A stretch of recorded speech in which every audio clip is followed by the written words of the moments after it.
Was that over your head? Oh, it's pretty over my head.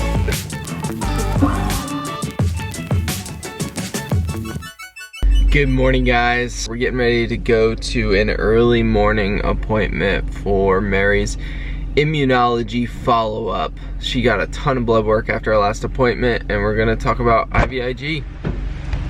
Good morning. Good morning. Had to bring my pills to go today and a glass of milk and coffee. Yes. All right, headed in, got our mask and essential, and here we go. The truth, if they have masks here. Yeah. Okay. So they did have a sign in the entryway that said, because of a shortage of masks, if you're experiencing respiratory symptoms, come to the desk and ask for a mask. So I think that's a good way to do it. Like, I'm glad that they have them. Yeah. They're not just being like kids are pulling them out just for fun or whatever. Yeah, true. But I walked in and like, I didn't realize I had never been so thankful for having a stash of masks. Yeah, it's crazy. Because some hospitals don't have them at all. Yeah, crazy. There's a shortage. But we're back here in a room and Mary's checked in, all the vitals, blood pressure. Speaking of masks, yeah, I'm back in my room now. Which is good. So we're gonna meet with an immunologist today. We met with her, what, like 2 months ago? Or not? Yeah, like a month ago. Or more, I don't know. And we talked about the situation with IVIG. Since we moved, it hasn't been covered by insurance, and Mary's been off of it for now. So October 31st was my last dose. So quite a few months. So yeah, if you're new here, I've been on IVIG, which is immunoglobulin therapy, since like 2016. And so we're basically reevaluating, is my body still in need of it? The immunologist ordered a whole ton of blood work, and so she looked into all the blood things, and so she's gonna tell us what all of those tests mean and where we go from here. And speaking of like all these blood tests, all the blood results are coming in, we have no idea what these blood results are. So this is gonna be a conversation where we are so thankful for the sponsor for today's video, who is Abridge. And I know some of you guys already use Abridge, but Abridge is a free resource, which is an app on your phone, which helps you take notes at the doctor so that you can go back in your records and go back through the information, because sometimes when we're in a doctor's office, it's really quick or really overwhelming, and the app will record the audio and also transcribe it so that you can go in and look for those keywords that would be helpful, like prescription information, or if you talked about IVIG or something like that. And basically, the way that the recording works is you don't have to listen to the entire thing to find the one moment. You can just click on, oh, when we talked about IVIG, click on it and it'll just play that little short clip, which is really helpful. Oh, the video's gonna show the doors. Let's get ready. You can't do both. Woo! That is crazy. Was that over your head? Oh, it's pretty over my head. Like, a lot of information that's really good about the immune system. It's just kind of like, I grew up with the respiratory system, with cystic fibrosis. It's all new. It's new. I mean, I've been on IVIG, but I've never learned all the background. Like, I've never had a doctor sit down and explain it. Like, explain what all the different, like, cells are doing and where her immune system is deficient and where it's doing its job correctly and why, all the things. So bottom line is, she does want me to restart immunoglobulin therapy. Instead of doing IVIG, IV version, we're gonna do Sub-qIG, because here they do not allow you to be independent with IVIG. So for that reason, because we prefer to be able to be at home in a non-germ environment with no nursing coming in and out that have been in other CF homes, we just prefer to do it ourselves. That's why we're doing the Sub-Q route, which is a different kind of needle. It doesn't go into my port, it goes into subcutaneous tissue. So kind of the same as my Dexcom. The same places I could put my Dexcom, like my stomach and I'm guessing my arms.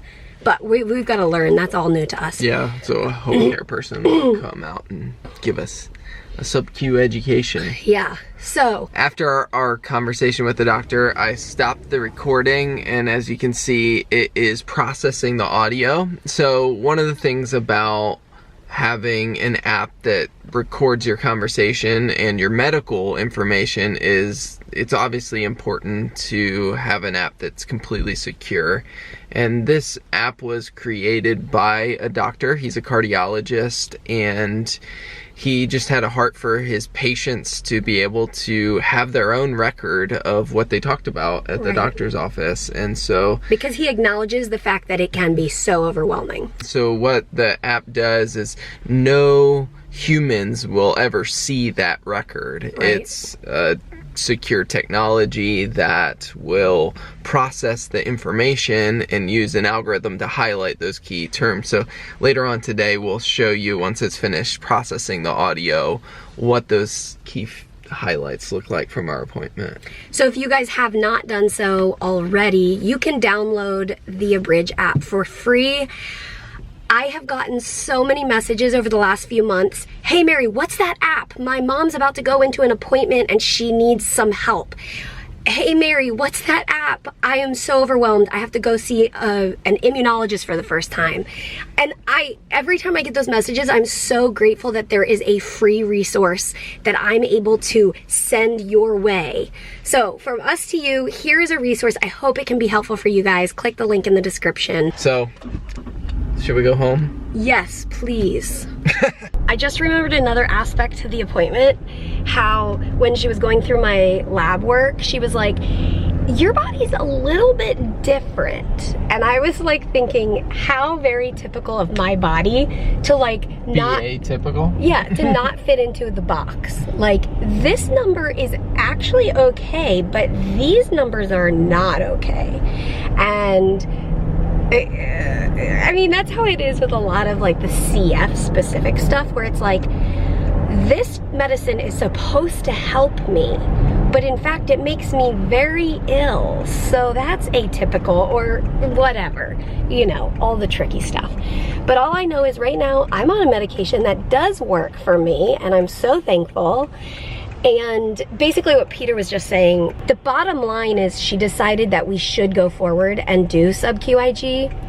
And Peter was like, that feels like the right decision to us as well, because if we didn't do it and then I ended up getting sick or something, we may have said, what if we did do IVIG? Would that have prevented this? And basically the doctor said, the Sub-qIG or IVIG, any immunoglobulin therapy, is more, it is,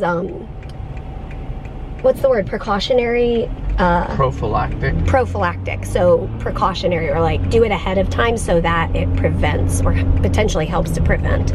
Yeah. So. And so basically, one part of her blood work, it's like, okay, it looks like you could be okay without it. And then the other part, it's like, okay, this seems to indicate that you need it. Right. And so it's kind of like, which do we read? Yeah. And which direction do we go? And after like talking it through, she's like, I think it could potentially protect you in where you're deficient. And so I'd suggest doing it. And because overall I'm a high-risk patient. Yeah. You know, she took all of that into consideration. And at the end of the day, like Peter and I just said, we only know what we've done in the past, and we do consider that potentially IVIG had a hand in keeping me as stable as I was, even though I was still sick. Like, I made it through some of those really hardest years. And so because of that, we're like, obviously open to continuing, but we're also open if she decided that it was not a necessary step at this point. So really at the end of the day, we just said, what do you think? What do you think? And how should we think about this and all of that? So it was a good discussion. I am out of the box as normal, but I'm thankful for really creative doctors who are willing to think outside the box and try to figure out my body, which is wacky. I just got dinner ready and Peter said... I came down and I saw this bowl and I said, I saw this on Instagram. Whoop whoop! I've made Instagram status. We're having some butternut squash. I made these white beans from dry beans, and I put like chili powder and cayenne powder and garlic powder and that sort of thing when I boiled them.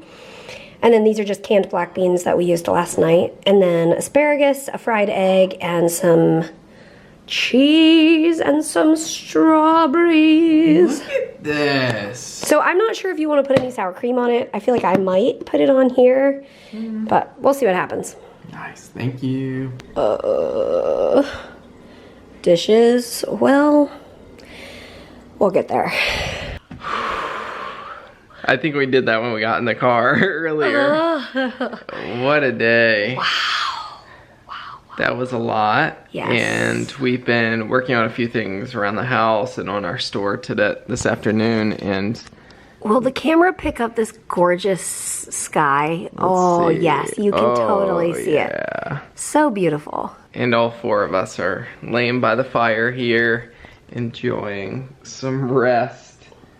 But when we got home from the hospital, I got a notification that our recording from a bridge was ready with insights. It takes a few minutes to, depending on how long your appointment was, it takes some time for it to process. So because no humans ever see it, we are working with technology here. And technology, as we all know, is rarely perfect.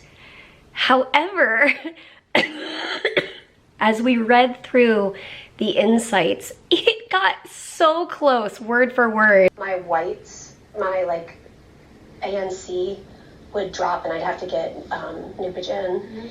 And we started thinking maybe my bone marrow has an issue. And like I'm even looking at the one right above it when I was talking about whether it's a production problem or a sequestering problem. Like, how does it know all these words? It's amazing. So the technology really is great. But acknowledging that it's not perfect, here's one of the new features. You can go in and edit, say that this note had a word that it got mistaken. So let's say instead of bone marrow, it was supposed to be bone density. And you could edit that and save it then. And it's reprocessing it. And it will pick up, look, it picked up the new keyword in there. The other feature they added is that you can star your own, like the ones that are important to you that you want to go back and review. And then if you go up here to the top, you can click on your mentions, and it has your mention there, and then these abridged moments, ones that they pulled out, which is amazing. They pulled out when we were talking about the dosing of Mary's IVIG. So, cue in Mary. Why is Mary coughing on Trikafta? You guys know that that's kind of a rare occurrence. I mean, I cough, but not like a lot anymore, which is crazy. So, basically, we got home and I started like feeling like, I just need to curl up in bed. I don't feel good. I was feeling feverish. I didn't have a fever, but I was just feeling not good. And then I started coughing more and I was like, what is this? So I was like, oh, it's Friday. I better contact my CF team. Of course, I was just with my immunologist, but I contacted my CF doctor and she basically said, because I was like, it's Friday. Like, what if I start getting way sicker like tomorrow? this is a whole new hospital system. I haven't needed to like go to the ER or anything like that. So I asked them like, if this escalates, like, what do I do? And she said, plan is if it escalates in the next 12 to 24 hours, start these 2 oral antibiotics, Levaquin and Doxy, and then hopefully that can like work. But if not, if it escalates even more, then you'll have to go to the ER. So I'm hoping that it was just kind of a fluke afternoon. There's been like extra rumbles in my lungs and like just coughing more. I don't know. We're gonna hope it was just a fluke, but we'll keep you guys updated. And as always, we'll see you tomorrow. Good night. Good night, Harry. Oh, he's licking his little toes.